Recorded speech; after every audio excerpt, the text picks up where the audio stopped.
L'Afrique importe l'équivalent de 54 millions de dollars de denrées alimentaires par an pour un continent qui détient 60% des terres arables non cultivées au monde. L'accord sur la zone de libre-échange continentale africaine, la ZLECAf, va se focaliser sur 4 secteurs prioritaires, à savoir l'agroalimentaire, l'automobile, les produits pharmaceutiques, le transport et la logistique.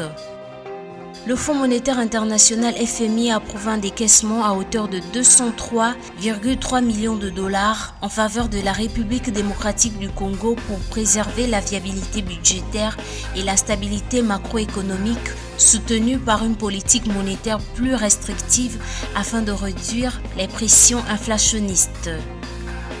Selon un rapport de la Banque mondiale, la croissance du PIB de la République du Congo devrait atteindre 3,5% en 2023.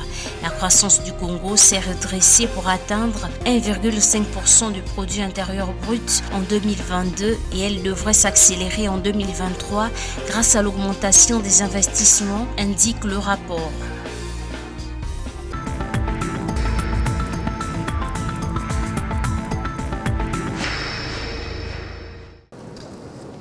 C'est l'un des accords les plus impactants, l'accord sur la zone de libre-échange continentale africaine, la ZLECAf. Sa mise en œuvre va se focaliser sur 4 secteurs prioritaires, à savoir l'agroalimentaire, l'automobile, les produits pharmaceutiques, le transport et la logistique. Des secteurs qui, une fois développés, vont propulser l'économie du continent et la vie des Africains. Et pour bien comprendre, voici comment se présentent les chiffres. In the year 2019, we imported $16 billion En 2019, nous avons importé des produits pharmaceutiques d'une valeur de 16 milliards de dollars. Cela signifie que nous avons renoncé à 16 milliards de dollars d'emploi et d'innovation. Si nous disposons d'une stratégie de substitution des importations bien adaptée, nous pourrons alors stimuler le commerce intra-africain. De même, dans le domaine de l'agriculture, l'Afrique importe l'équivalent de 54 milliards de dollars de denrées alimentaires, ce qui fait de nous des importateurs nets de denrées alimentaires, et pourtant, nous avons des produits agricoles et un potentiel énorme pour une industrie agroalimentaire robuste. En 2050, le PIB de l'Afrique devrait représenter 16 000 milliards de dollars américains par rapport à 3 400 milliards de dollars actuellement. Une personne sur 4 au monde sera africain. Des données très parlantes selon les experts. The population of Africa presents in and of itself an opportunity. La population de l'Afrique représente en soi une grosse opportunité pour les investisseurs et pour le secteur privé en Afrique. À ce moment-là, ce sera le marché le plus dynamique du monde. Nous devons donc nous y préparer dès aujourd'hui. So we have to prepare for tomorrow today. L'Union africaine a désigné 2023 comme l'année de la ZLECAf. En collaboration avec le secrétariat de la ZLECAf et les États participants, elle fait avancer des initiatives visant à accélérer la mise en œuvre de l'accord. Et selon les responsables, tout semble bien fonctionner et très vite, malgré les situations difficiles que vit le monde et notamment le continent africain.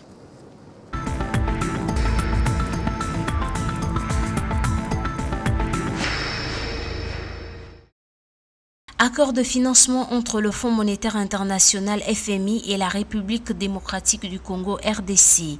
Dans un communiqué daté du 28 juin 2023, le FMI a annoncé un décaissement de 203,3 millions de dollars en faveur des réserves internationales compte tenu des risques élevés, des détériorations des perspectives économiques et de la nécessité de continuer à constituer les réserves. Il s'agit de la 4e revue de l'accord au titre de la facilité élargie de crédit en faveur de la RDC. Le programme reste axé sur l'assainissement budgétaire par la mobilisation des recettes intérieures, la réduction des dépenses non prioritaires et l'amélioration de l'efficacité des dépenses, la constitution de réserves jouant un rôle de la capacité à formuler les politiques ainsi que le renforcement de la gouvernance.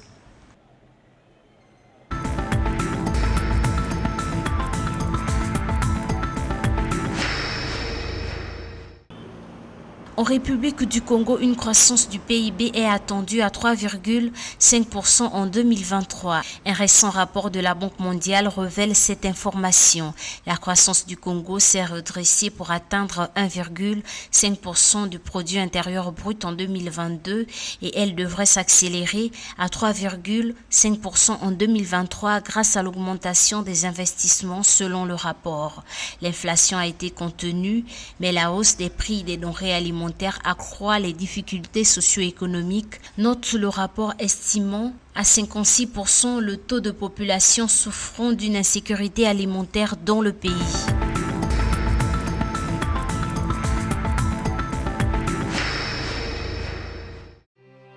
Après le passage du cyclone Freddy qui a touché ses côtes, le Mozambique a débloqué 78 millions de dollars pour reconstruire les infrastructures. Une annonce faite par le ministre des Travaux publics, du Logement, des Ressources aquatiques, Carlos Mesquita. Les fonds serviront à rétablir et à améliorer les infrastructures, y compris les routes, les bâtiments, les barrages touchés par le cyclone qui a frappé le pays africain au premier trimestre 2023, rapporte la presse locale. Les inondations provoquées par le cyclone Freddy, aggravées par l'interruption des services d'eau, d'assainissement et d'hygiène, ont entraîné un accroissement rapide du nombre de cas de choléra.